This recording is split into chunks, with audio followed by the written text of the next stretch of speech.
Mark, what's your breast? What's your breast? Fucking hell, let's just start from that. Jesus. Kept waiting.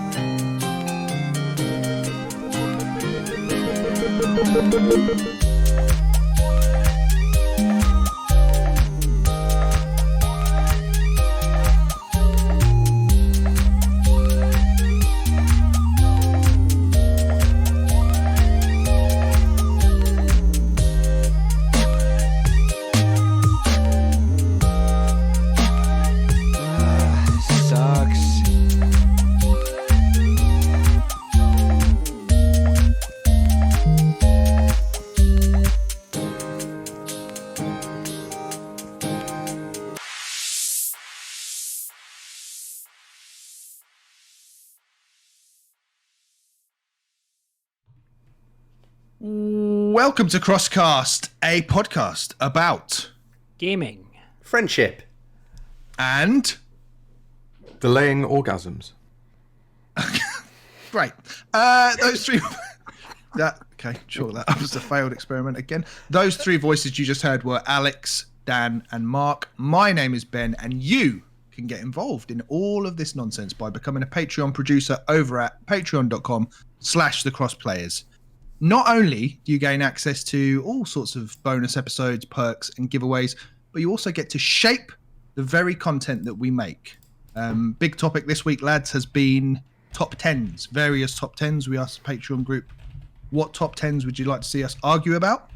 Original PMF, true to form, suggested top 10 gaming disappointments. He said anything within that category, from a shite direct to a poor console to crap games, to moments that make a good game turn bad. What do we think about that as a topic? Interesting. Future. Yeah, good one, that. I like that. Yeah, decent. Yeah. Bit negative, maybe. Bit, but expected. But it's smart. Yeah. Yeah. True to form, indeed. We might get back to some top 10 stuff later on, maybe. But for now, Mark, we haven't had you on for a long time. It's been a while. How Hello, are you? mate. Good, mate. Yeah, it's good to be back. Thank you for having me. Good. Fun. And we need to do a quick Elden Ring check-in with you. Oh, Jesus Christ. What's gone wrong? Well, you know, last of the post. Still, I haven't played it for about 3 weeks actually, and like partially that was just getting frustrated with it, and then I went on holiday, and so I've just been. I would thought I'll come back from holiday all refreshed. I'll jump straight in. I'm going to be able to smash everything. I've just been so like, it's just there like looming at me in the corner of the room, like Dan, and so I just thought, can I? Should I? And I need to, because I was listening to Dan, and he was on like level 500 or something by the time he got there. 40 pints. I've only played it 20 minutes. Why have I become a fat Yorkshireman? Hey, man, come on, lad. Have you got any gravy? Bloody hell. You know, every time you listen to it, it's like, I've 40 pints down. I've got fucking level 500. But can buy bigger screens so I can see everything. I don't know. So if Dan can do it that drunk, I should be all right. That's my feeling. Absolutely. And this isn't actually a podcast. It's actually an intervention, Mark. We're just trying to help you with your Elden Ring struggles. But no, I think you're being too hard on yourself. I think you're making it harder than it needs to be. Even Honourable Samurai Lewis, who is not with us today, obviously, as you've noticed, eventually started watching videos and stuff to help. What the hell is this weapon? Where do I find this power up? Stuff like that. I think give yourself a break, man. Embrace the cheese way to do mage. So I'm stuck on. I've got that like cow scorpion thing on the top of the cliff to beat. Yeah. The one that you like jump up on the horse to get to. So he's stuck on that for ages. So I thought I'll leave and do something else. Now I've got to like the blade subquest where you've got to fight him. And Blythe. that's It's actually Blythe. Oh, Blythe. Okay, that's where I got to. And those are the two that have stomped me. So I'm just going to have to go off and rune farm and do all the rest of it. That blade one's tough though. There's a couple of ways of like pinning him down and cheesing him a little bit, but yeah, he's tough, really tough, especially with sword and board like we've done. Pros. And getting to him was my first use of the you fucker. My first use of the rune arc as well. Like I've been saving them because I just thought these are really powerful. Obviously, I'll save them for when I get really stuck. And I got to him. And I've used like 3 now, and I didn't get past him. And I just thought, fuck it. If I need to just go away and do something else. I finished with like 16 of those spare, So did I. Yeah. so I wouldn't worry too much. Yeah, I'd use them relatively liberally. They're not too bad. Yeah. Okay. All right. I don't find they do that. They didn't seem to give me that much of an edge, to be honest. But, No. you know, if you're close. All right, so Frosticles and Tyler Bear in the chat. Hello, guys. Dan, it looks like you've successfully bullied Tyler into joining the chat I after have. rollicking him last week. But Dan, sticking with you, quick question for you. We're not going to do a proper news segment this week, but I want to know what TF is going on at Square Enix at the moment. Ooh, it's interesting, isn't it? So a lot of people are saying they're gearing up for a sale, which I find quite interesting. And there are rumours about PlayStation sniffing around them. Final Fantasy 16 is a PlayStation exclusive, or at least a timed exclusive. Don't know which one. It seems to be that they are streamlining and getting rid of quite a lot of the assets that maybe have been a bit of a distraction over the years, just to make sure that they've got a core IP there. So they've sold off, I can't remember the name of the company that bought them. Embracer Group. Yeah, so they've sold off Crystal Dynamics. They've sold off quite a few different IPs. Obviously, Tomb Raider's part of that. It's probably the most notable. All the Marvel assets have gone, I believe, because they fumbled the ball with those as well.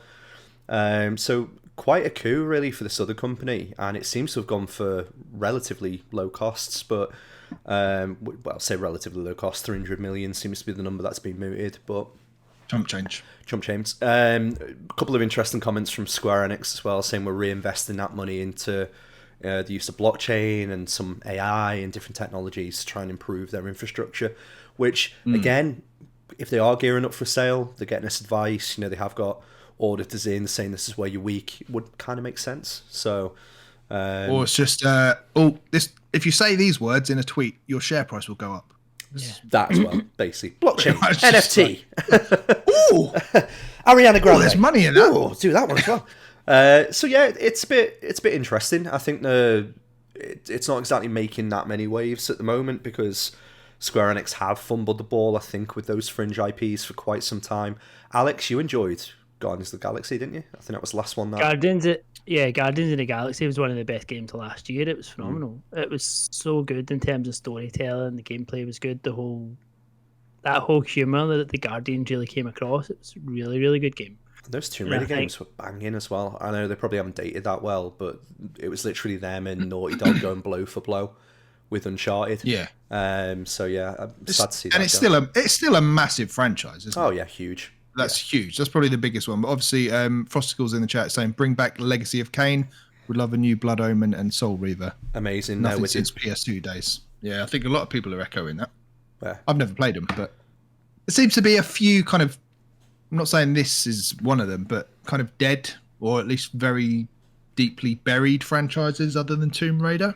Yeah. You know, obviously, you had Guardians of the Galaxy is a good one, but you got like Thief, Deus Ex. Haven't heard much from those for quite a long time. So, although people are saying 300 million is a bargain, it's almost like it's not like Destiny levels of mindshare that these IPs have got. So, No, I don't know. I think it's interesting. Go on, Alex, you go. I've spoken. I was going to say, I don't think Square have really done much to sell them either. They've been trying to actively sell them. That's quite clear, but I mean, they've been so negative around all of their Western performance for so long. Like Avengers underperformed, Guardians underperformed. Like everything that anybody's put out there is underperformed. It's just not to their levels. Yet they look at some of the shite that they're putting out in Japan. Like if you actually look at some of the traditional Square games that come out there, you look at Babylon's Fall. Yeah. I mean that did really well, didn't it? So I mean. You feel like they're just trying to... Balan Wonderworld, that was... Balan Wonderworld, yeah. Banger last year. Yeah. Didn't Lewis buy that? I know. I bought it. It's only 10. Okay. Kept it sealed. It might be worth something one day, you know. One thing that probably won't be worth something one day is Toro. Alex, Oh, Toro. talk to us. How did you get on with playing Toro? El Matador.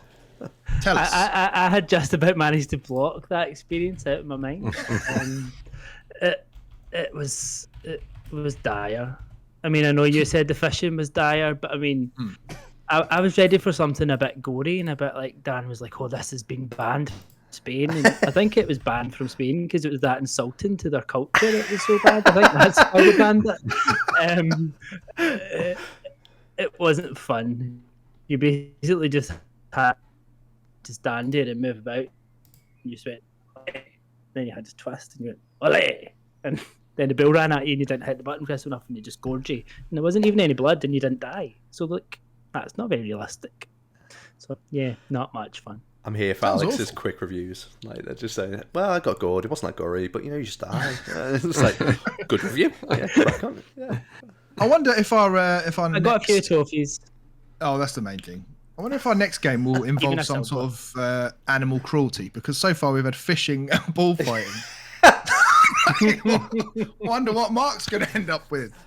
Next, it's the Chinese Dog Festival. We'll be skinning dogs. Yay! Next week, war crime. Yeah. Amazing. Sticking with you, Alex. How about we go into? It's a new month, so I think it is time for some sweet releases. Oh. Didn't have that stinger ready. Hold on. Oh, here it is. Sweet, sweet, sweet releases. Sweet. Sweet releases. Yeah, so May, again, not the busiest of months, but there are a few to point out, and I'm not going to go into too much detail. I'll just read these out, and then you can maybe chat through something you've got interest in. I think the one that most people are looking forward to is Trek to Yomi, so that hits on Friday? Thursday? Yeah, Thursday, because fifth, this is Tuesday, fifth, yeah. isn't it? The 5th, yeah.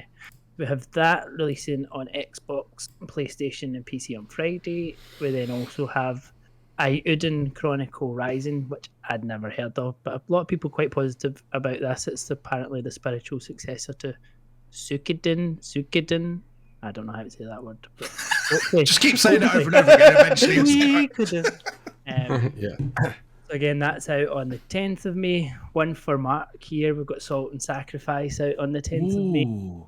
Yeah. PlayStation only. PlayStation fucking only. Yeah. Oh, sorry, PlayStation and PC. Sorry, no. Nah, Doesn't Um, count. doesn't count. Yeah. We then have Sniper Elite 5 at the end of the month, the 26th of May, and we can't forget without Mr. Waka Waka himself. We've got Pac-Man Museum Plus on the 27th Oh, of May. Wow. Okay. I mean, that kind of shows there are quite a few decent games in there, and that's just the kind of ones that I've pulled out. So there is a little article on the website. You've got the crossplayers.com. You can have a read into some of those games. So anything tickling your guys' fancy? Well, I think Trek to Yomi is probably the standout there, right? And it's weird that an indie is the big hitter of the month. It does show you that the big dogs are kind of taking a rest. But yeah, that looks good. I noticed that was in the Game Pass announcement today as well. Yeah, But day one. We already knew it was coming. Like I had already Yeah. pre-downloaded it to Game Pass, so that wasn't like a No. ooh. But it was weirdly positioned as that. But no, that looks cool. Kind of side-scrolling, sort of samurai themed. It's very cinematic, that kind of old school Yeah. black and white samurai movie type. Is it Kurosawa? Is that? Yeah, that's the director. Yeah. That's the Yeah. director. Yeah. That's This a big looks one great. for me. Just looking at it now. Devolver Dig. Nice. Does Yeah, look good. I think when you hear Devolver, you know you're in for something good. I mean, they've got a few good ones over the next few months. I don't think we've got a release date for Cult of the Dead Lamb yet, but that one looks really good as well. So that's a kind of next one after this. So Devolver, you know you're going to get something different. Yeah, I was going to say, it just feel like we've gone back to, like, during COVID, it was really sporadic, like, release dates for games. But it feels like we've gone back to, like, traditional, or, spring isn't really that busy. There's maybe one or two big titles, and then it's quite quiet again. So, yeah, not bad. I mean, it just means that we're going to get a very jam-packed summer. And obviously we just had a couple of good releases last week, Switch Sports, stuff like that. So, Yeah. Salt and Sacrifice, then, Mark. I assume you're going to get that. day one. Yeah, it's just a question about whether I get it PlayStation or wait for Switch, because I was played the first one on Switch, loved that experience of playing on that, and that wasn't even the OLED, so I'll actually be able to see what's happening this time. So yeah, tempted to get it though, PlayStation, because it's just nice to have a non-Elden Ring game to play that will see me through, but also be quite similar to Elden Ring in some respects. But I'll probably feel like it's more manageable. So yeah, I'm quite tempted, but again, it's like this Trek to Yuma as well. It's like, do I want to wait for Switch for that as well? Yeah, I know what you mean. Not having Game Pass, obviously you guys got Game Pass. Are you not quite at the PlayStation level of going, oh, I could get it on Switch because it's portable, but then I don't get any trophies if I get it on Switch? Does that, because that is now, that factors into what platform I choose. Yeah. Oh my God, these days. Fucking hell, a few weeks off, and he's sold his soul. See, Alex, what have you been feeding him? The cult of Alex has spread. Fucking hell. Right. Well, no, I'm not at that point at all. I think you'll get there. You think it'll happen? Yeah, I think you'll eventually go, maybe. It is a factor. But also, you mentioned the OLED there and how good it will pop on that. Funnily enough, obviously, I've been playing 13 Sentinels, and I've switched from playing it on the OLEDs to playing it on the Switch Lite, because I keep falling asleep playing it, and I'm really worried that I'm going to drop the OLED. whereas the Lite is obviously much more robust, and it's got a clamshell case on it. So I've just, and it's smaller, so I can like lay in bed and use both hands to hold the Lite. You think you wouldn't be falling asleep if you were touching yourself so much, so it must be something else. It's the only way I can get to sleep some nights. Yeah, it's the only way you play that, and it's like a bit of a release. Interesting. Yeah. Interesting. Sweet releases. Yeah. Indeed. Anything else on those sweet releases, anyone? There's a few honourable mentions down the bottom there, Alex. We've got anything interesting there? Evil Dead, the game? Does that float anyone's boat? Is that just like the other kind of horror games where it's 1v4 kind of thing, or? Evil Dead was more the one, the kind of light gun type games. No, is that House of the Dead? Okay. Yeah, it's House of the Dead, yeah. It's House of the Dead, yeah. Fucking hell, call yourself a gamer. Jesus Christ. I don't do horror. I'm too much of a wimp for that. I mean, the other one that's finally hitting is the Top Gear Maverick TLC for Microsoft Flight Simulator. So that's been delayed along with the film. So I'm assuming the film's coming now as well. So I think that's why it kept getting delayed. So Top Gear or Top Gun? Top Gun. Did I say you said Top Gear. I was just imagining like Joey from Friends, but fat, like flying a Boeing 737 across like across London. Well, they're going on the test. They're taking off from the Top Gear test. Brilliant. Rather than going round that plane, the plane's just going to take off. Yeah. I was confused about the movie being delayed. I was like, is there a Top Gear movie in the way? Top Gear movie? Yeah. Top Gun. I think that might have even been delayed to like 2023 or something. Top Gun. It's been delayed again, I think. Has it? I'll look that up. I'm going to double check. They had a trailer for it in the Sonic 2 movie. Probably something else. Ignore me. That's probably Top Gear I'm thinking of. That's been delayed that indefinitely. Yeah. Chris Pratt is playing Jeremy Clarkson. similar political views. No, 27th. You're right. 27th of May for Top Gun Maverick. My bad. Yeah, not long. Be all right. Not long at all. How about we've covered the sweet releases. We've looked forward to games. How about now we look back at some games from Dan Ward's past, and we get into a brand new segment we annoyingly have decided to call Ben's Tens.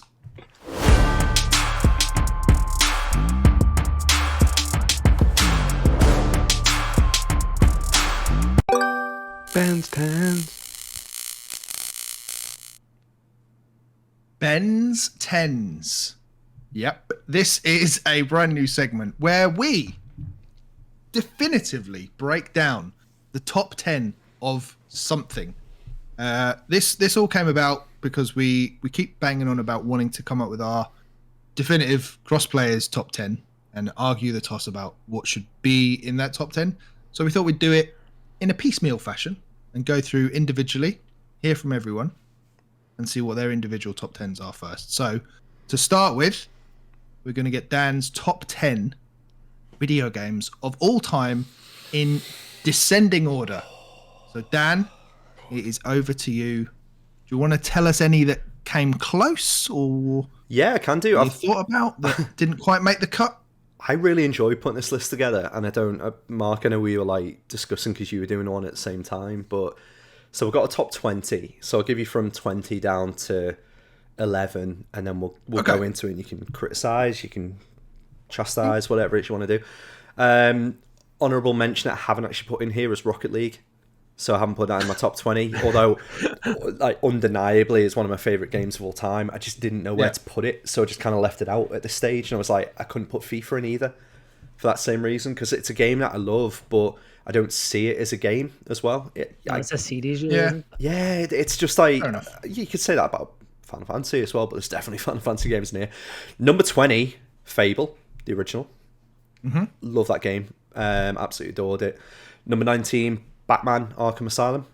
So it was in his top 10 list, I think, but it's number 19 on mine. Number 18. You're just going to stop you there. We're going to rename this segment Benny's 20s. Benny's 20s. I'm in. Number 18, Bioshock. Number 17, Time Splitters 2.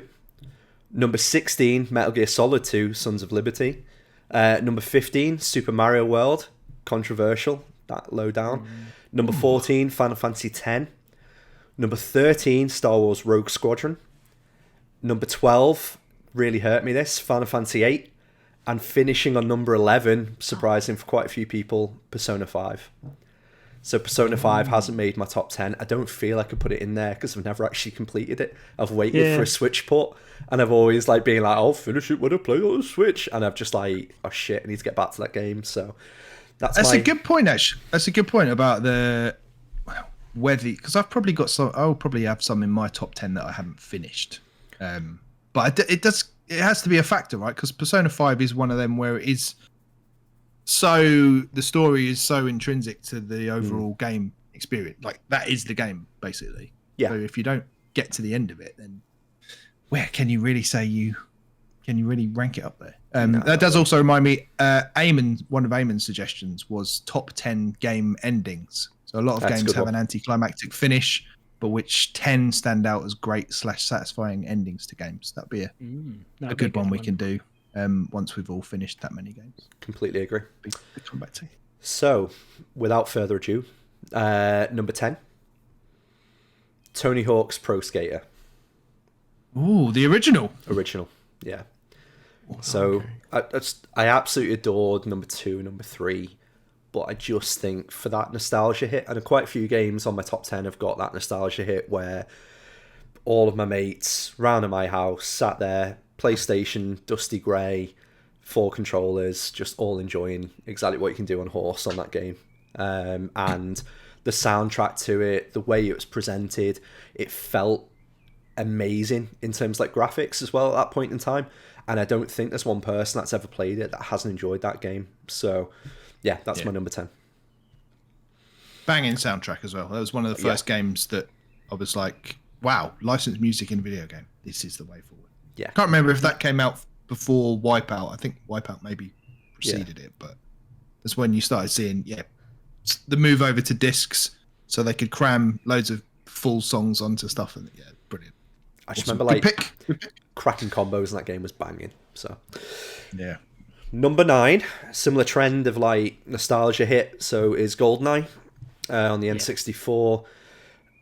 Again, can't say too much about that game that hasn't been said already, but just 4-player split screen. I used to go to like a little youth club on a Tuesday night, and we get our like kind of pop, like 50 pence there, sit down and just play Goldeneye for like, I don't know, 2 hours, probably play a bit of table tennis as well in between it, and just remembering the controller, playing it for the first time, dodging between that and like Diddy Kong Racing, but just like fundamentally putting hours, probably hundreds of hours into Goldeneye with mates.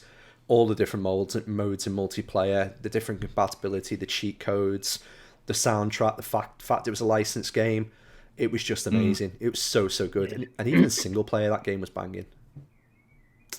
Yeah, I thought the single player nailed sort of that cinema experience better than anything up to that point as well. The Yeah, whole definitely. the dam, and then the bit where you're out in the snow, and it just all felt. Obviously, you look at it now, it looks shite, but back then it was like, wow, Yeah. I am James Bond. Yeah, them So- horrible wrapped faces around just a giant, like rotund head. Yeah, just absolutely horrifying now to most people, but they were amazing. Yeah. But so many things that just like seemed revolutionary. The fact that you could like shoot off bits of clothing. and, Yeah.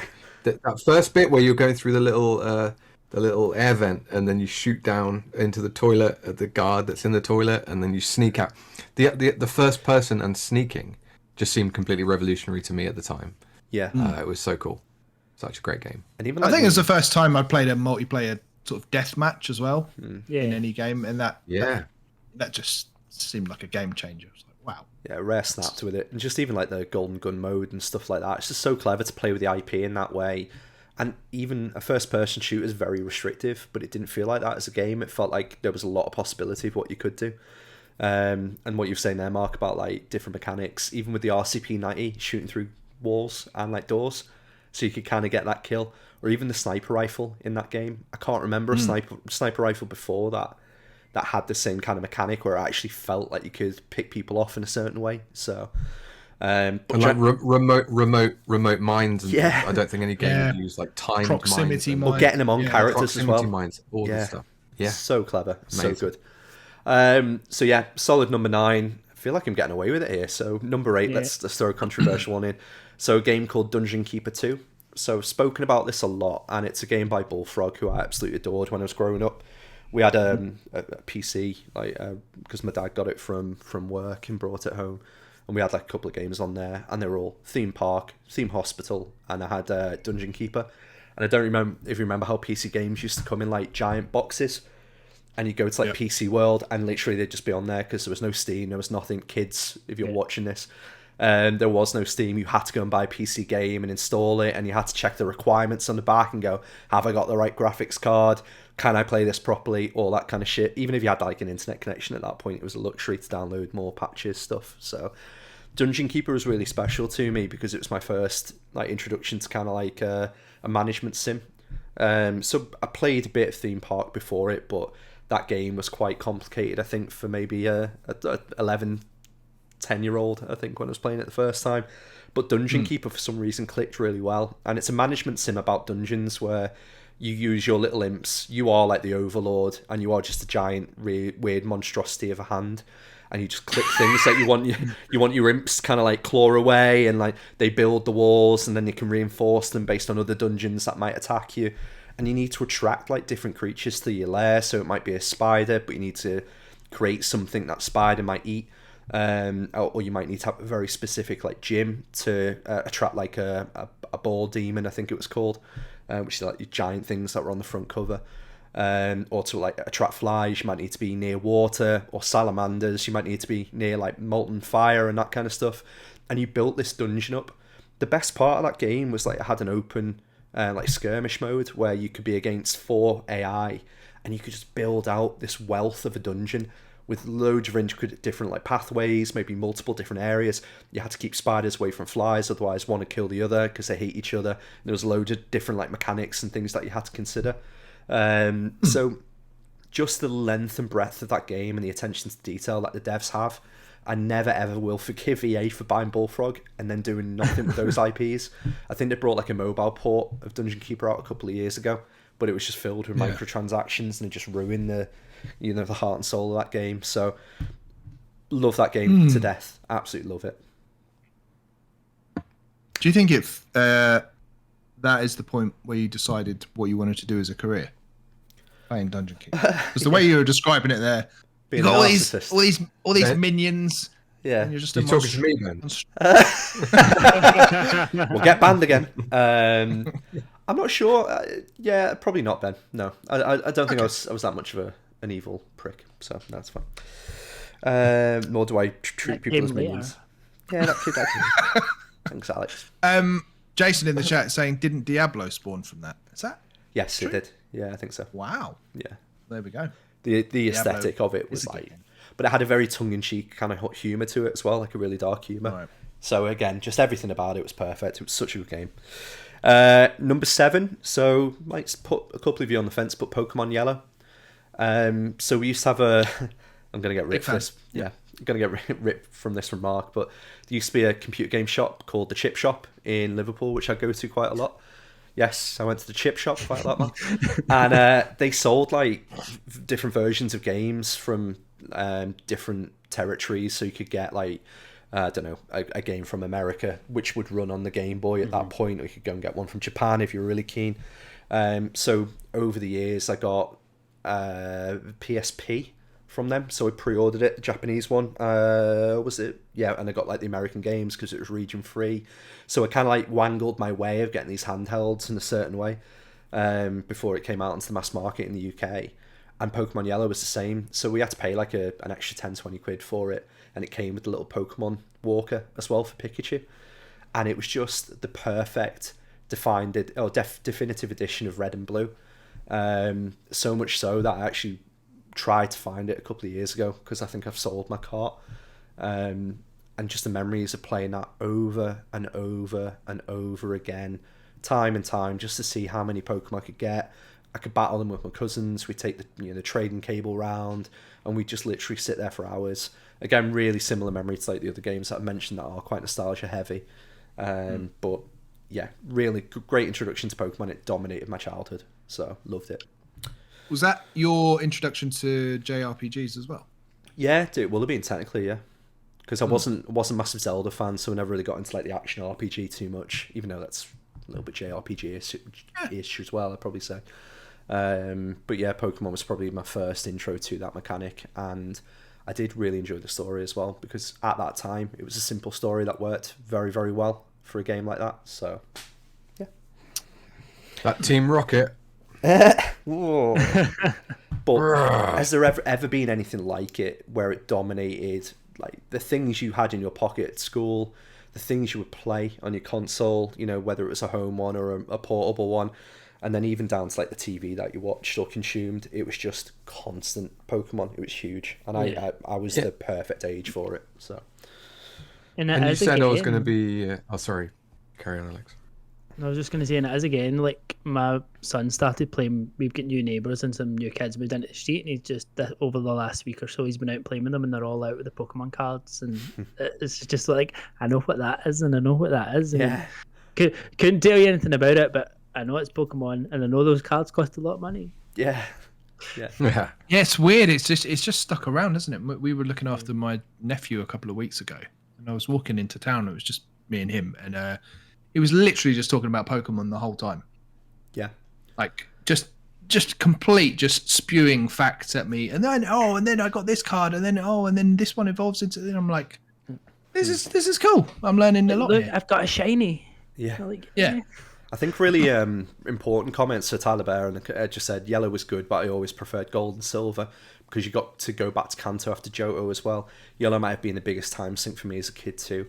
I think that's when I really started to enjoy putting this list together, when I was actually really thinking about fuck everyone else's opinions and what the best in that series might be. But to me at that point in time, what did I put the most time into? What did I enjoy the most? And we've said this many a time, but when you're a kid, you maybe get 1 or 2 games, at Christmas, then 1 or 2 games on my birthday, which is in July. Yeah. So it was like, I was playing those games so much at that time that I looked back and went, my God, I enjoyed that so much. So yeah, I hear you. Definitely agree. I think Gold is by far a better game, but yeah, in that franchise for me, that's the most special. So number 6 is 2018's God of War. Ummed about whether or not to put this slightly higher, and I think from 6 through to 1, or let's say 6 through to 2, it was quite hard for me to like position a lot of these games. God of War, I bought all of the figurines for it, as you all know. I bought all of the paraphernalia, the books.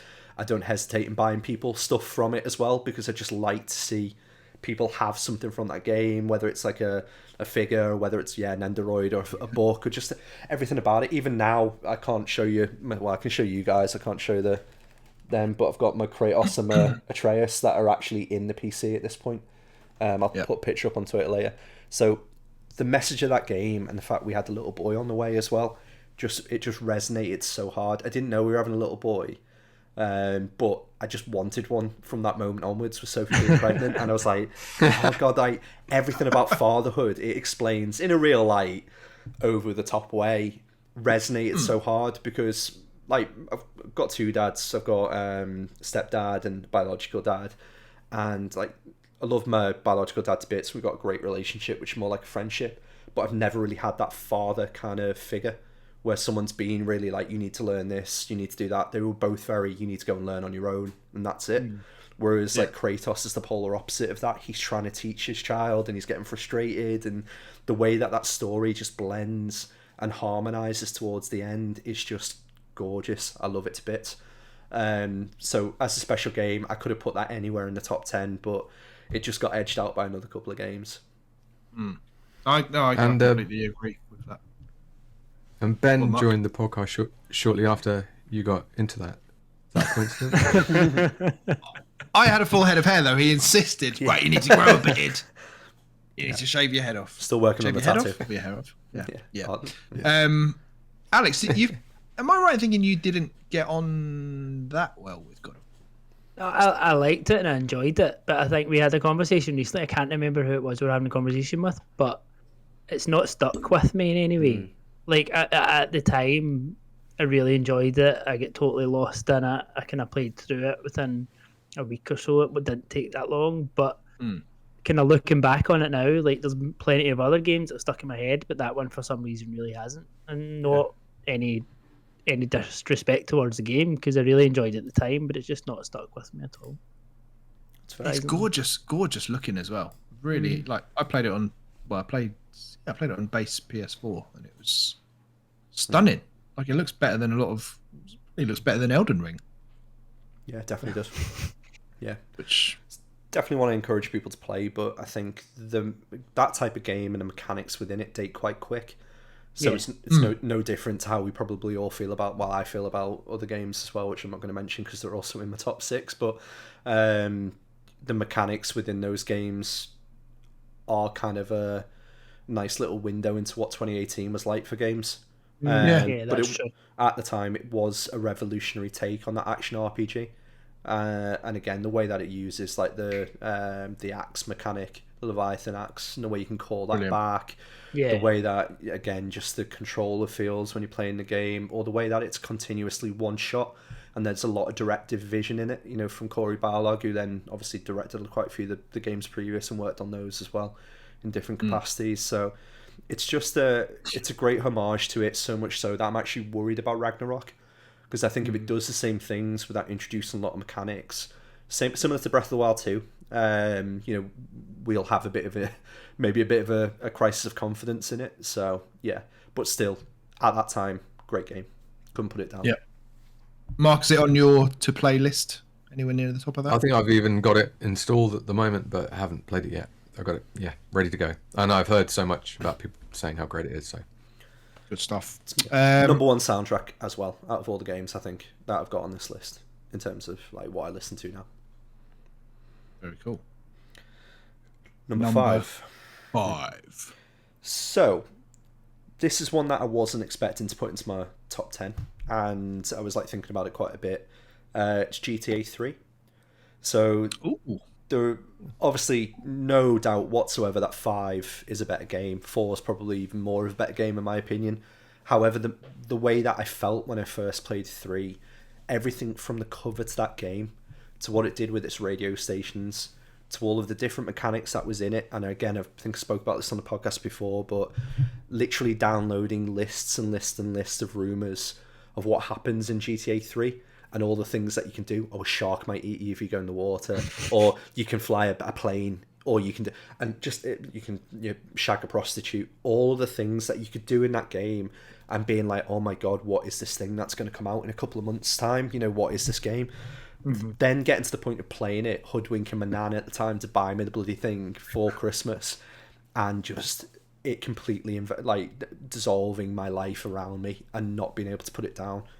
I think that's a revolutionary point in gaming that probably doesn't get a lot of credit for, but the polish within that game then set a precedent for Rockstar going forward that people had to take notice of it and take to as well. Had to take notice of it. Storytelling in it was magnificent. Took so many beats from like gangster stories, and like even back to things like The Sopranos and everything that was happening at the moment in the zeitgeist. It just played perfectly. And yes, I got zeitgeist into a podcast again. So I think, whilst again it's not the most critically revered of all the games, it certainly is the one that I remember the best. And yeah, just I absolutely adore that game. It's just such a shame that the remasters were shit. Otherwise, I would have loved to have gone back and played it. Yeah, I think they have fixed them up a little bit, but I just don't think they're ever going to get to the point, because it's a completely different engine and stuff, isn't it? Yeah. It's going to be a bit jank. Yeah, I would probably agree with you out of all of them. I mean, I've got Vice City's got a special place as well, but I think GTA 3, because it was the first one to go 3D, and at the time and even now, like, I was obsessed with gangster stuff. Like, we've just finished watching The Sopranos over again, like the whole thing, and just GTA 3 was that, wasn't it, basically? Yeah, exactly. It was, and I think it was the first time where I played a game like with my girlfriend at the time, and she would just sit there and just watch, and that's my only real experience of doing that, and be like, wow, this is cool. I'm just hanging out in my room, my girlfriend's here, and I'm just playing a game. Amazing. It felt very cool at the time. It's that era of gaming as well, I think, where like I take it round to my biological dad's when I stay over at his every couple of weeks, and it literally was like he would just sit there and watch it and be like, I'm amazed at where games come from. And I think that was a relatively unique position for us as gamers, as young gamers, to go, oh shit, there's a thing here that people are really impressed by. Like that feeling has never gone away over the years. It's like, have you tried this Wii? This Wii Sports game. Have you tried this? Have you had a look at my Switch? It's put like that feeling of people being impressed by something that they don't know about. Yeah, love it. And that game was one of the first to do it, I think. I've actually played. I played this the last GTA game I actually played, but I have got the fifth one ready to go with the recent update. But I remember the transition from the top down to the 3D, and because I was so sure they weren't going to be able to do the free aspect of just if you just want to go and shoot some things up and be chased by the police and see whether you can get like the army coming after you and all the rest of it. That was so entertaining, just this completely free run of the city, and they absolutely nailed it. It was amazing. I always feel like I missed out with GTA. I think because it was so predominantly PlayStation, and I never had PlayStation, and I think I've always felt I've never had that affinity with GTA because I never played the early ones, never got to 3, never got like San Andreas, any of the PS2 ones, like so I almost feel when people talk about it and talk with it with kind of such fondness, you're like, I really missed out with GTA. Did you carry on with 5, Alex? No, it's again. I've started, like, I've played about an hour of it, and I will go back and play it. I've just not. Is it just in that kind of period at the moment that I can't stick to anything? It's no matter what, so I don't want to spoil it and force myself. I kind of say the best GTA game to go and play right now is Red Dead 2. I've actually reloaded it into the console because I got a real hankering to go and play it again. But I think just unequivocally that is the best Rockstar game at the moment, because the way they build on the mechanics, and it's gorgeous. So if you want something to like showcase that game, that console that you've got, Mark, I'd definitely recommend picking that up. Very cool. Number 4, Daniel. Elden Ring. So I didn't know where to put it. Again, so really had to challenge myself between that and the top 3 or 4. I probably did have it at number 1 at one point in my own head when I was playing it at certain points in the game where I'm maybe taking down one of the giants for the first time, going, game of the year, this, game of the year, game of all time. Like, I had those kind of real flash moments where I was like, it's incredible, I want to do everything in it. I did cool on it towards the end. Again, still think it's an absolute masterpiece. I still think it's made me very happy that I've got into a FromSoft game as well. So it's done everything I needed to. But what an absolutely incredible ride that was to share that with friends at the age of 34. Yeah. Never thought I'd have a game like that again, where we all sat down, played it, laughing our heads off, sharing experiences, just enjoying it. And I loved it to bits for that reason. So thank you for giving me that joy. And it was a great idea to do that, and we should do more of it as well, because it was just so much fun. But it captured exactly what I used to love about games when I was younger. So then to have that moment again with kids in my 30s, wow, so cool. Yeah. So yeah, and again, just to see that resonate across the internet, and so many people sharing stories about it, so many people sharing, like, again, just overwhelmingly positive. Nobody could be negative about this game. That's exactly what gaming should be about. It's just unified, lovely comments constantly. So bought Sekiro, bought the Dark Souls trilogy games. I'm going to go back, and I purposely bought them on the Xbox because that's it down there under the table. I've not switched on in about 2 months, so I want to do a bit of streaming and try and play those games and finish them. Xbox. Poor big fat ugly Xbox. So It's the best looking console of the generation. I'll take that. Okay, it's fine. So yeah, Stadium. what more can I say about the game other than it is just a masterpiece? But again, number 4 for me at this point, although that could fluctuate at any time. So. But I mean, it's like, it's the only one of the games, other than God of War 2018, obviously. It's the only real current game so far, anyway. So to have that, your list is obviously very nostalgia heavy.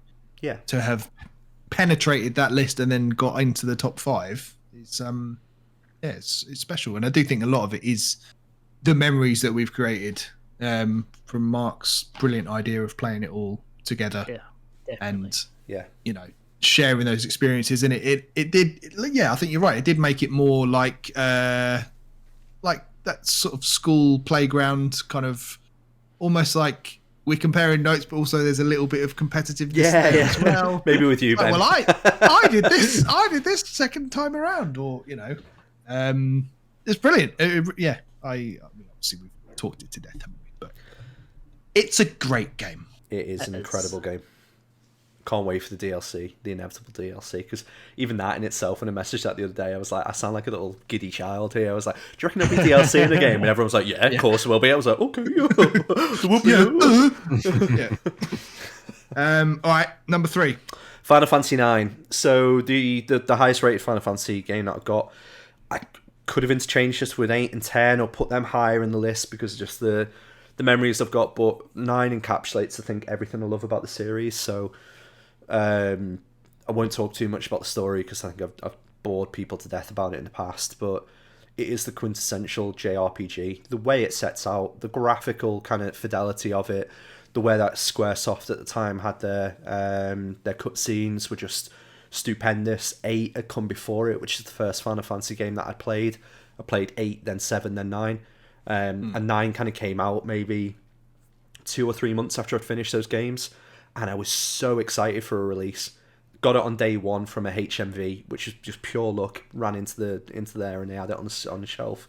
I've been reading magazines because that was the only way you could find out about game releases, and even then the dates were hairy at best.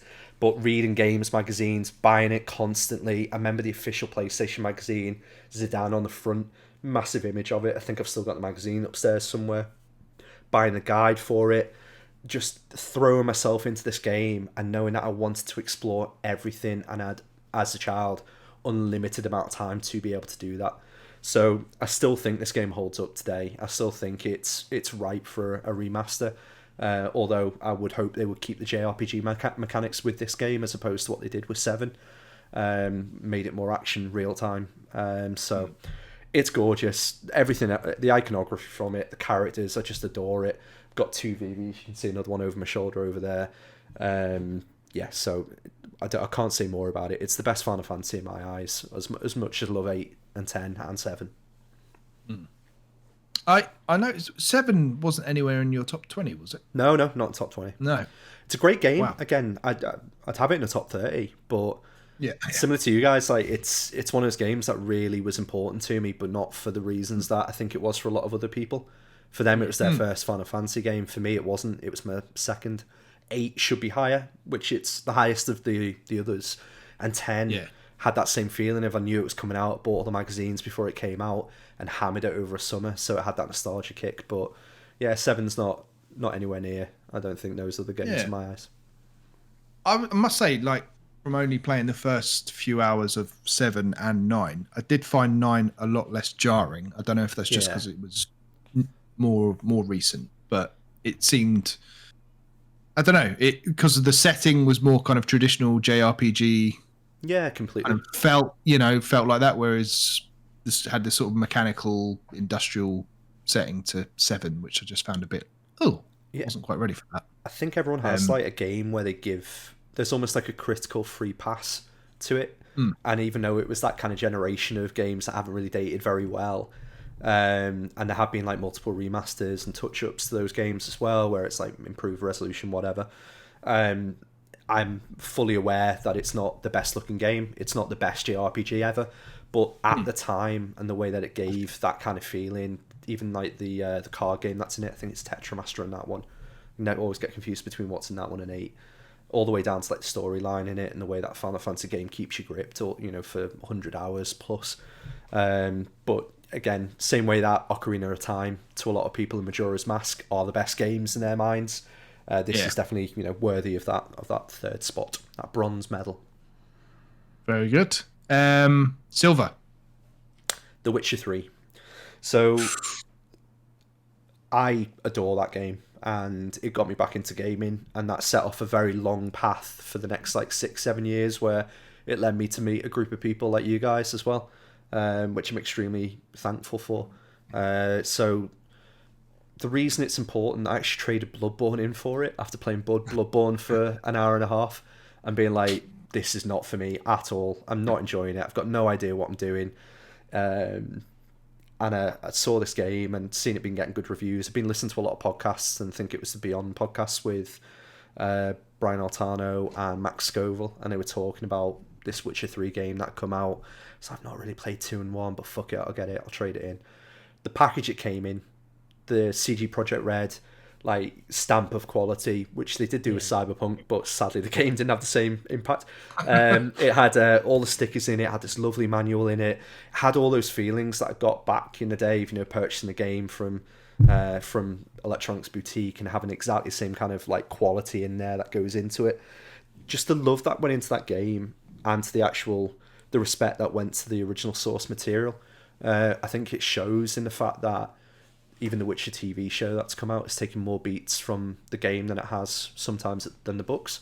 Even the aesthetics of the games, the way that it uses magic, the way that its enemies operate, it just does everything right. But it really importantly to me, with any game, any sort of role-playing game, it made side quests interesting. Nothing had done that before it. Traversal was interesting as well, because you had this horse, but it had so many quality of life improvements where you could make it run along a path. You could fast travel if you wanted to, but if you wanted to enjoy the countryside and the things that were there, or things that you could find, the people in distress, all the side quests that would happen as well, it's just such a rich game. So special place in my heart, love it to bits. It's janky as fuck now. Hopefully the next gen update that is, I think it's been indefinitely paused until they get Cyberpunk into a decent state. Just absolutely adored it. So not much I can say other than great game. I'm going to give it a good go when that patch does come out, I think. Same. Yeah. It's worth the combat isn't as bad as I thought, to be honest, when I replayed it. I think it is worth pushing through a little bit just to try and, I hate saying that kind of stuff, but it's the first season shit kind of feeling. You need to give it 10 hours, 20 hours, and then it's worth it. Big question from Jason in the chat though. To you, Dan, Triss or Yennefer, who do you choose? See, not blondes, I like blondes, but I go for Yennefer every day of the week in that game. Absolutely stunning, and those bath scenes. The weird thing about that is they're both swords. Both a good hand. A man can fancy a sword, Mark. It's fine. Very sharp. Why not? Anything else on The Witcher 3? Mark, it's one you've played, one you interested in, or not? I am interested. I'm can't wait for the big update. This is the thing, isn't it? Now I've just got to keep waiting for these big updates that they keep promising us, and it's been delayed to 2023. We'll get the Switch version. I have actually got the Switch version, but now that I have a play, before that wasn't been an issue. I had to play the Switch version. Now I've got a PlayStation. There's the debate all the time, so I probably want to play the Super Schmancy one next year. Trophies, isn't it? Exactly. Get those trophies, baby. All those platinums. Closest thing I probably played to it is Skyrim, I think, and you probably guys don't know this about me, but I love Skyrim, so that's the closest thing I've probably played. Noted. Okay. Right. Moment of truth, Dan. Number 1. Your favorite video game of all time. So everything about my character doesn't want me to pick this game as like number 1 because it just features so heavily on everyone else's lists, and it's hard for me to sometimes defend it. Some of the things that it does wrong. Its worlds can be a little bit sparse at times, but I argue that's probably the whole point of the game. But the way that it handles traversal, the way that the package and the quality of it is, like Breath of the Wild's like 100% the best game I've ever played. So the story that I've given a couple of times is I pre-ordered the Switch day 1, mainly to piss Pete off because he wasn't going to do it and be an early adopter for once on a Nintendo console. And the appeal of this like AAA console that was going to be handheld as well as portable just really, really appealed to me. Plus I wanted to start podcasting, and it seemed like a really good subject to podcast about. So day 1, picked it up, got Breath of the Wild, and that was it. Charged it before I got on the plane, and we were going to Portugal to look at wedding venues, which never happened in the end, but 3.5 hours. You and Pete? Yeah, no. There was a time. So yeah, 3.5 hour flight, and just got completely swept up into this world. Ruined it a bit initially because the hum of the airplane behind me was pissing me off, but I was like, oh, this is like, I want to rewatch this television show. I need to get off this plane. We got off, immediately charged it as soon as we got back to the hotel room, and then that night for maybe like, I don't know, 5.5 hours. Once Sophie had gone to sleep, I was there from 10 p.m. through to like 3 in the morning, just completely enamoured with this game. Blown away by what I was seeing on a tiny screen, going, oh my god, what the hell. I had no one to talk to about it. Nobody had the game. I didn't know anyone. Started becoming more active on Twitter, following more people. Obviously that's how the Switch Island eventually got born, out of just a love of this game and a love of this console. So yeah, back onto the game and why it's so important to me. Like, I bought a Pro controller when I was away in Portugal because I wanted to play this a little bit more pro when I got back as well. And I was like, oh, I want to have that feeling of it. I wanted the case with Zelda on the front of it. I went back like 10, 15 years to becoming a 10-year-old again with this brand new toy, going, what an amazing experience this is and what an amazing game to have on this brand new console, and just going like, right, okay, this is the future.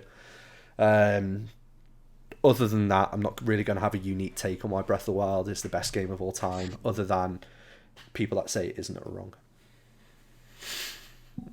Fair enough. I kind of know what you mean. I was like, as we got further down your list, I was like, he hasn't mentioned Breath of the Wild yet. And I was thinking, is he going to be a knob? Yeah. Just not have it anyway. Not have it. But there is that temptation, because it's almost like a cliche now, isn't it? Yeah, like, it is, 100%. We talk about the best games ever. That's the first one that we throw out in that conversation. But yeah, I mean, your experience with it pretty much echoes mine, and we've kind of talked it to death before. But yeah, it got me back into gaming, made me want to put myself out there and connect with people, and yeah, a kind of transformative experience as well as a game, a really, really good game. It made good times better. And I just remember, like, it's like any media, when you've got it wrapped around like a moment in your life. Like, I'll always remember Foo Fighters One by One, because I had to go and live with my nan for a couple of months, like playing that game and playing Final Fantasy 9, and it just wrapping itself around that memory. So whenever I play that media or listen to that music, it'll put me back into that headspace, and it'll trigger off a couple of subsequent memories around that area or things that I've forgotten. Like Breath of the Wild's the same. Like, I remember every part of Portugal, whether it's Panache do Nata, like drinking that, eating that, or getting absolute bladded and locking myself out of the hotel room in just my underwear. Like, there's so many experiences, and then the things that kind of domino affected, from like the podcast and then everything after that, where I go, it's such a wonderful core memory that then wrapped itself around everything that was happening in my life and intertwined itself. So yeah, can't not have it as game.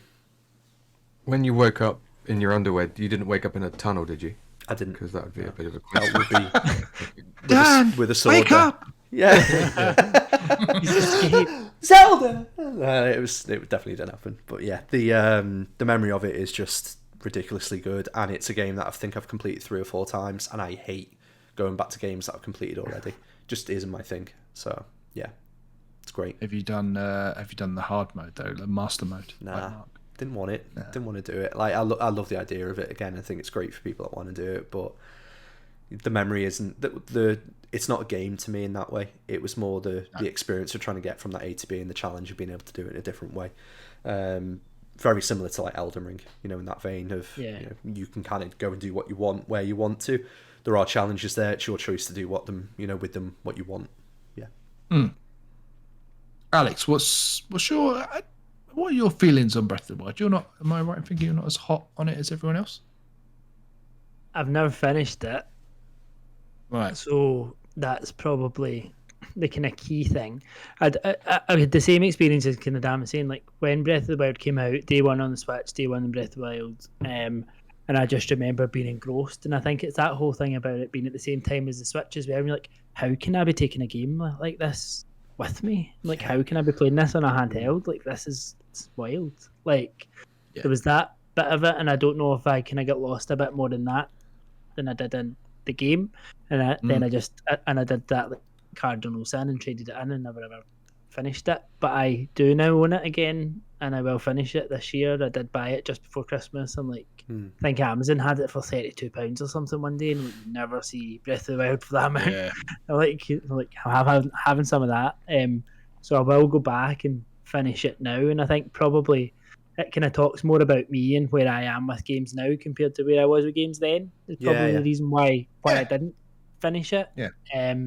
But I still appreciated everything that it was. I mean, it's not everyone's favourite game for a reason, but it's up there for a reason. Like, it's not just because like people got carried away with this. They kind of say, "Oh, it's Zelda." It could be any game, but it's the game itself that stands up, and that experience that stands up. Definitely. And that's a top 10 that stands up. That's pretty certainly towards the top 5 there. That was speaking my language, a lot of them. Disappointingly hard to challenge. I'll tell you that. Yeah. I mean, right, if we just go through them. So we've got Tony Hawk, Pro Skater, Goldeneye, Dungeon Keeper, Pokemon Yellow, God of War 2018, GTA 3, Elden Ring, Final Fantasy 9, The Witcher 3, and The Legend of Zelda Breath of the Wild. I would say, because we are going to have to eventually come back around to this and decide what our joint top 10 is going to be forevermore. I'm going to say Breath of the Wild is going to be on that. Oh, yes. Okay, 3.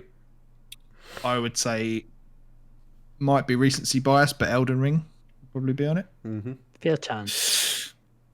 And I would say God of War has got a decent chance because I think certainly Dan and I have a very high opinion of it. I'm not sure if Lewis has played it. Don't think so. May have. But can't remember. Yeah. I think he's talked about playing it. I don't think he has actually played it. Does that a lot, doesn't he? He talks a good game, doesn't he? Yeah. All pants, no trousers. But other than that, I don't know. I think maybe Goldeneye for the nostalgia. Even Tony Hawk, I'd probably personally put 2 above 1. Just again for that. Yeah. Nostalgia for me was 2. But yeah, 2 was the one I played. So yeah, it's the nostalgic one for me. Yeah, it was fantastic. But it's going to be interesting coming back to these, and obviously we're going to have to sacrifice a few sacred cows, aren't we? I was happy to go first. Happy to be the first. The trailblazer. Pioneer. Yeah. I think there's going to be some very different lists, though. Yeah, it's good. Very different. Yeah, good. Just say I'd give you the only bit of advice is just don't be afraid to put something in there that you just got an exceptionally fond memory of, because if it's important to you, don't feel pressured that it's not the right one in the series, like you were saying about Tony Hawk's Pro Skater 2. Like, Yeah, can't argue yeah, with yeah. it. It's just pick the games that are important to you. Otherwise, I wouldn't have put Pokemon Yellow on there. You know, I wouldn't put Dungeon Keeper 2 on there, because again, whether I don't even know if Dungeon Keeper 2 is critically revered. It's just important to me. So, but yeah, I'm proud of that list. Enjoyed it. Yeah, no, it should be. And yeah, thank you for going first. Definitely. And I think hopefully we'll have Mark next picking this list of games. No pressure, Mark. You've actually made Dan's list has made me rethink in a number of ways how to approach mine, because I hadn't quite given like the multiplayer aspect maybe as much thought as I needed to. And that, you're right, from a memory of my favorite gaming experiences, that's got to come very high. And you're completely right there. So I need to just reflect, because I've got them. They're set. They're like a house of cards, obviously, this whole thing. And like, as I'm sure, you know, Dan, you said about placement of some of yours, the whole thing is just open to revision, probably almost immediately. Oh yeah, 100%. Yeah, definitely. Yeah. Like I said, there's a when we you know, all over top lists, and God, like, got done everything from TVs to albums to songs. Like, I could do a list of 50 games and comfortably place them weekly, depending on how I felt about them or what memory jumps in. But yeah, that's the joy of doing a list like that. So enjoyed it. It's good. Really good. Well played, man. Feedback in the chat is good. And Jason's saying once the hosts have done theirs, that would make a great guest segment. Totally. That is absolutely on the cards. We are 100% planning to do that, getting as many people involved as possible. As it is the lowest form of journalism, compiling lists. That's how far we'll go. Hang on, I'm mistaken. List our...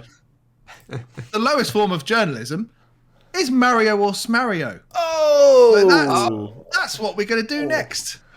I have not even prepped the videos, so just go into it, Mark. Give us your spiel, mate. Top 10 segues. Would that one be in it? I don't know. Right. Mario or Smario. Mario or Smario. It's been a while. Mario or Smario is Max's favourite game, where I dig out 4 weird and wonderful facts about a particular game. Normally a game that Max relates to. However, one of these facts isn't a fact. It's actually bollocks. And the lads have got to work out which one that is. Are you guys ready for this week, guys? It's been a while. Bit out of practice. It's been a long time. We've suffered in your absence, having to play Indie in a Bottle and name 10 Pokemon. You two have suffered. Which I'm we've suffered. That is a fantastic game. I was just terrified listening to it, thinking, God, do I know any Elden Ring swords? Do I know any? Can I name any Pokemon? Like, surely I know like 50. I was listening to it thinking, I probably know about 50 Pokemon, and I was just trying to think of the name of any of them while you were. What? It's just gone. I felt so sorry for him. Just gone. It's just you've gone. You've got my sympathy as a quiz master, because you put so much fucking time into a quiz.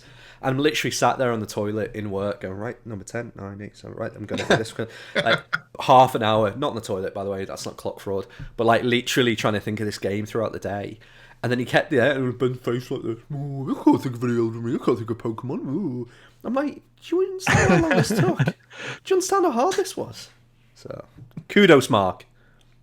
Yeah, I love that. Dan's like, sorry, mate, carry on. I was just going to say, it took long enough the first week for them to get the concept of go on, name. Oh yeah, that took long enough. We get it now. Yeah, I'm glad I've heard you guys doing it first, because I wouldn't have got it either. But yeah, okay, right, Mario. Let's get back to that. Right, are we ready, lads? Today we're playing Perfect Dark or Perfect Smark. Oh no. Ooh. I've got my own name in there. No way. Right. Copycat. Oh yeah, God. In. I will read them out and drop them in. Where do you want them? WhatsApp. WhatsApp? Yeah, I'll do WhatsApp. That's all good. Yeah. Okay. Number 1. In each level, there is a hidden frog, of which all but one can be shot. Number 2. The name Joanna d'Arc was taken from the French pronunciation of Joan of Arc. Number 3. The look of Joanna d'Arc was based on the actress Winona Ryder. Number 4. The game is set next year in 2023. I've dropped those in now, so while you're having a read and a ponder of those, we will get the magic randomizer. We'll find out who's going first. Have any of you guys played this game? I did, but only at Pete's for a bit. And Was that before the marriage, or? I don't know why I laugh like that. Like giddy. There was a time. It was supposed to happen. My friend. See, I think Lewis would have played it, wouldn't he? So it's probably a good Yeah. choice, isn't it? Although it never makes a difference when he is here and he's played it anyway. But so sorry, Lewis. None of those. Okay, so who's gonna go first? Salix, you have been chosen, so you can either go first or select one of these guys. I'm going to nominate Dan. What a prick. Okay. In each level there is a hidden frog, of which all but one could be shot. So that was very en vogue at the time, wasn't it, for games like that? And I can't remember Goldeneye having anything like that, so Rare might have gone, oh, let's put in something hidden. The name Joanna d'Arc was taken from the French pronunciation of Joan of Arc.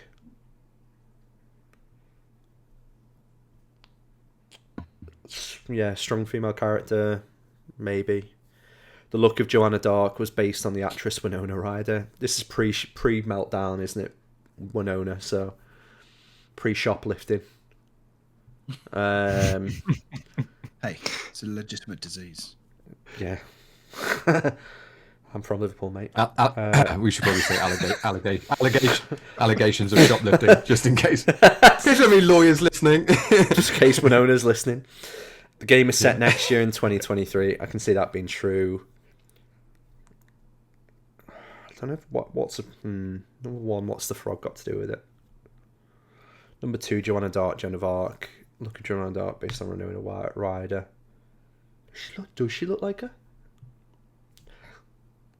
Okay, I think it's 104.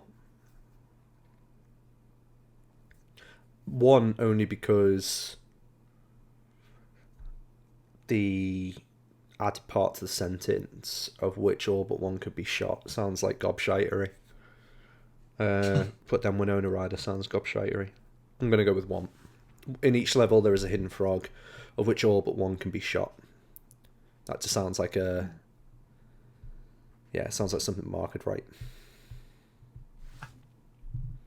Okay, Dan, you're locked in with one. We'll find out who's going next. Right, I've drawn Sedan. So Dan, you can select who's going next, please. Alex. Thanks. Brilliant. One I can believe because it's frogs. And Rare not make battles. No, you didn't let me finish. I'm going. I'm done. No, but didn't Rare make Battletoads? Yeah, they're toads, mate. Yeah, but it's still a frog, ultimately. It's not. It's a toad. Aye, well, it's just an amphibian. So I don't think they are they? I don't know. Both are amphibians. I'll give that information. Just trying to work. Racist against amphibians confirmed. So I mean, could it be? Well, could that be where we're being gobshitey because it was a toad and not a frog? I mean, could we be that level of gobshitey? Maybe. I'm more leaning towards 2 because I just don't know. Does Joan of Arc sound like Joanna d'Arc? I don't know. What does it? That's when you say it like that. Winona Ryder, I can see the resemblance, but is that just because someone has said they seen the resemblance and then said that's what she was set on? In the year, I have no clue, but I can completely believe that it could have been 2023 because that was the future. The future isn't as bright as it was in the games. I'll take the fucking wind out of the podcast.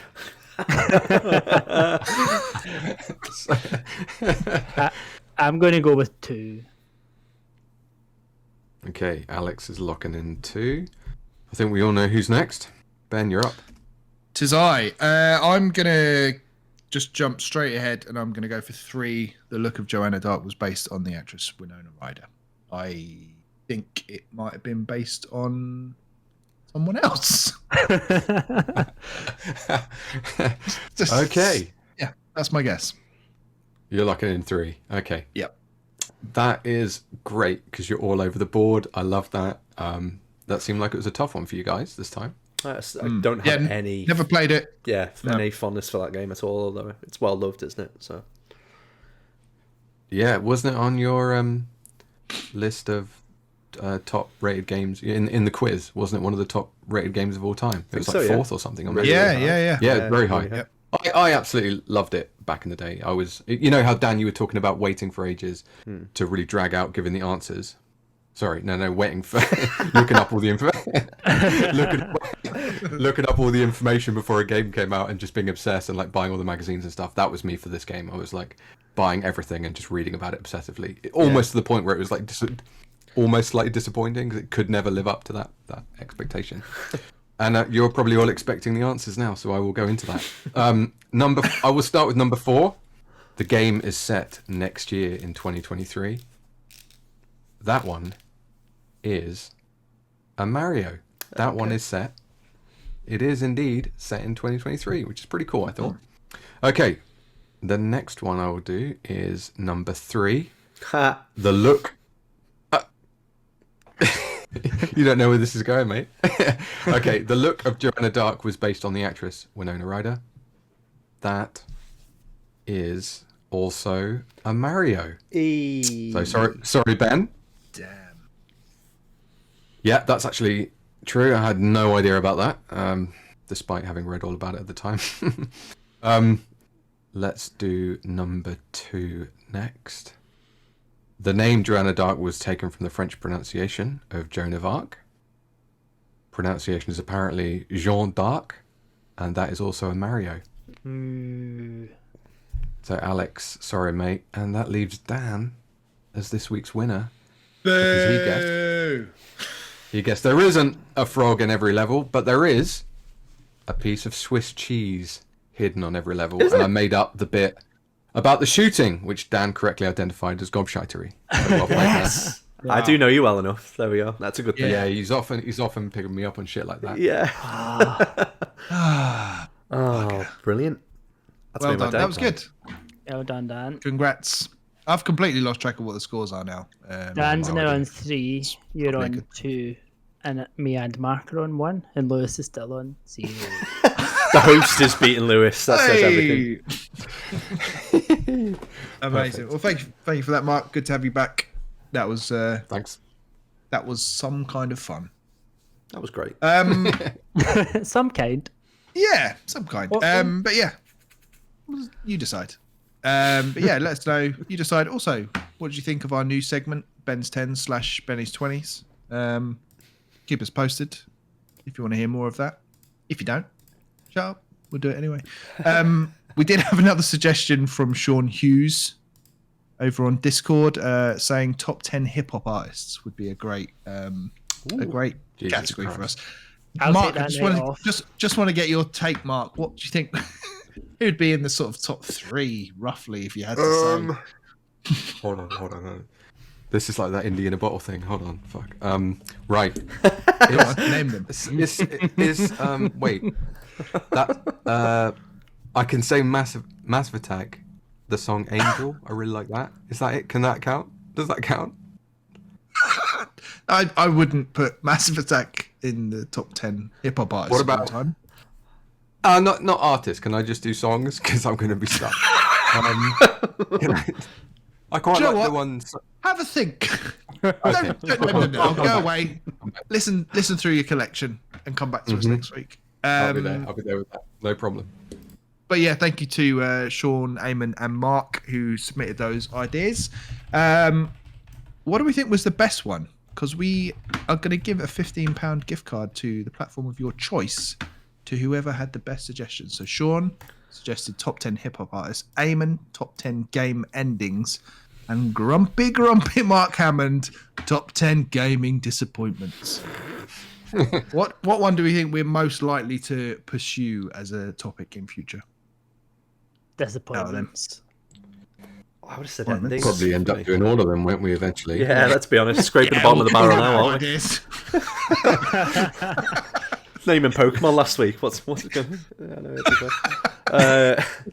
I reckon endings because it's a bit more unique, personally. I think I would agree with that. Yeah. Yeah. Endings. Yeah, screw you, Alex. Happy endings. Oh, Jesus Christ. Have to lower the tone right Endings. this time. Didn't you? Right. Always. Well, yeah.